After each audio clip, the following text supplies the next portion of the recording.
জাতীয় নাগরিক পার্টি এনসিপির প্রথম কর্মসূচি হিসেবে আমরা জাতীয় স্মৃতিসৌধে আমাদের স্বাধীনতা সংগ্রামের বীর শহীদদের শ্রদ্ধাঞ্জলি দিতে এসেছি। আজকে থেকে আমাদের যে আনুষ্ঠানিক কর্মসূচি শুরু হলো, জাতীয় নাগরিক পার্টি এনসিপির পক্ষ থেকে সারা দেশের সকল মানুষকে শুভেচ্ছা জানাচ্ছি।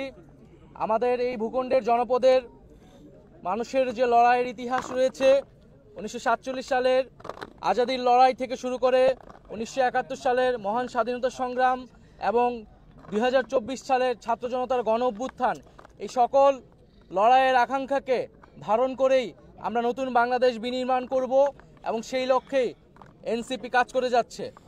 এবং আমরা বলেছি যে 1971 সালের মুক্তিযুদ্ধের মধ্য দিয়ে আমরা একটি স্বাধীন রাষ্ট্র পেলেও আমাদের যে সার্বভৌমত্ব, সেই সার্বভৌমত্ব বারবার হুমকির মুখে পড়েছে। আমাদের যে গণতান্ত্রিক প্রতিষ্ঠানসমূহ বারবার ভেঙে পড়েছে। আমরা একটি গণতান্ত্রিক সংবিধান গড়ে তুলতে পারিনি। একটি একদলীয় সংবিধানের মাধ্যমে ফ্যাসিজম এবং একদলীয় স্বৈরতন্ত্রের বীজ বপন করা হয়েছিল। ফলে আমরা বলেছি যে একটি নতুন প্রজাতন্ত্র আমাদের গড়তে হবে এবং তার জন্য একটি নতুন সংবিধান এবং গণপরিষদ নির্বাচনের প্রয়োজন। সেই জায়গা থেকে আমরা সেকেন্ড রিপাবলিকের কথা বলেছি এবং আমরা সেই লক্ষ্যে কাজ করে যাচ্ছি।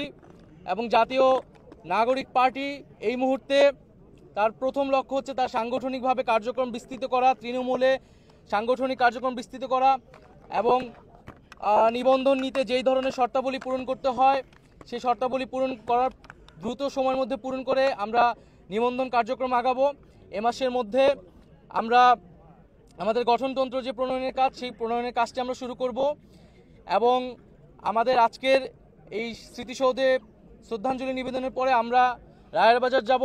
সেখানে আমাদের যে জুলাই অভ্যুত্থানে যারা শহীদ হয়েছে সেই শহীদদেরকে আমরা শ্রদ্ধা নিবেদন করব। শহীদদের প্রতি আমাদের যে 71-এর শহীদ এবং জুলাইয়ের শহীদ, তাদের প্রতি শ্রদ্ধা নিবেদন করেই, তাদের আত্মত্যাগকে স্মরণ করেই আমরা আমাদের যাত্রা শুরু করছি।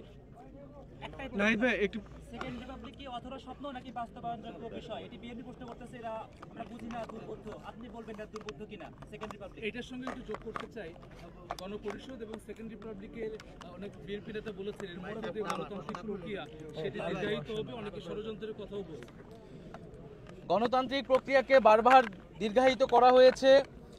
আমাদের এবার যাতে আর দীর্ঘায়িত না হয়, 24-এর গণ অভ্যুত্থান যাতে ব্যর্থ না হয়, পুরনো সংবিধান এবং পুরনো শাসন কাঠামো রেখে একটি নতুন বাংলাদেশ বিনির্মাণ সম্ভব নয়।